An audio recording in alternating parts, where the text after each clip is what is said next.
ತ್ರೈವಾರ್ಷಿಕ ಮಹಾಧಿವೇಶನದಲ್ಲಿ ಮೊಟ್ಟ ಮೊದಲ ಬಾರಿಗೆ ಅಧ್ಯಕ್ಷರ ಸಹಿತವಾಗಿ ಏನು ನಮ್ಮ 14 ಜನ ಕೇಂದ್ರ ಕಾರ್ಯಕಾರಿಣಿ ಸಮಿತಿಯ ಸದಸ್ಯರನ್ನ ಇವತ್ತು ರಾಜ್ಯಾದ್ಯಂತ ಅತ್ಯಂತ ಪ್ರೀತಿಪೂರ್ವಕವಾಗಿ ಗೌರವವನ್ನು ಸೂಚಿಸುವ ಮೂಲಕ ಅವಿರೋಧವಾಗಿ ಆಯ್ಕೆ ಮಾಡಿಕೊಟ್ಟಿದ್ದಾರೆ. ಅದಕ್ಕೆ ಈ ಮೂಲಕ ತಮ್ಮ ಒಂದು ಮಾಧ್ಯಮದ ಮೂಲಕ ಇಡೀ ರಾಜ್ಯಾದ್ಯಂತ ಇರ್ತಕ್ಕಂಥ ಎಲ್ಲ ಪ್ರತಿನಿಧಿಗಳಿಗೆ ಸಹಕಾರ ಕೊಟ್ಟಂತ ಎಲ್ಲ ಹಿರಿಯರಿಗೆ ಹಾಗೂ ಪ್ರತಿನಿಧಿಗಳಿಗೆ ತಮ್ಮ ಮೂಲಕ ಅಭಿನಂದಿಸ್ತಾ ಇದ್ದೀನಿ.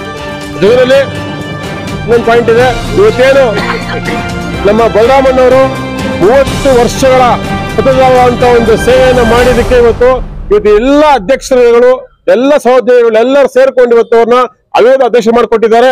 ಹಾಗಾಗಿ ಅವರು ನಮ್ಗೇನು ಮುಂದಿರ್ತಕ್ಕಂಥ ಎಲ್ಲ ಸವಾಲುಗಳನ್ನ ಅತ್ಯಂತ ಯಶಸ್ವಿಯಾಗಿ ನೆರವೇರಿಸಿಕೊಡ್ತಾರೆ. ಆ ಕಾರಣಕ್ಕೋಸ್ಕರ ನಾವು ಎಲ್ಲಿ ಆಯ್ಕೆ ಆಗಿದ್ದೀವಿ ಇವತ್ತು ಎಲ್ಲರೂ ಕೂಡ ಅವ್ರಿಗೆ ಬೆಂಬಲವನ್ನ ಕೊಡ್ತೇವೆ, ಅವರು ಕೂಡ ಸಹಕಾರ ಕೊಡ್ತಾರೆ ಅಂತ ಭಾವಿಸ್ತೇನೆ. ನಮಸ್ಕಾರಗಳು. KPTC employees union.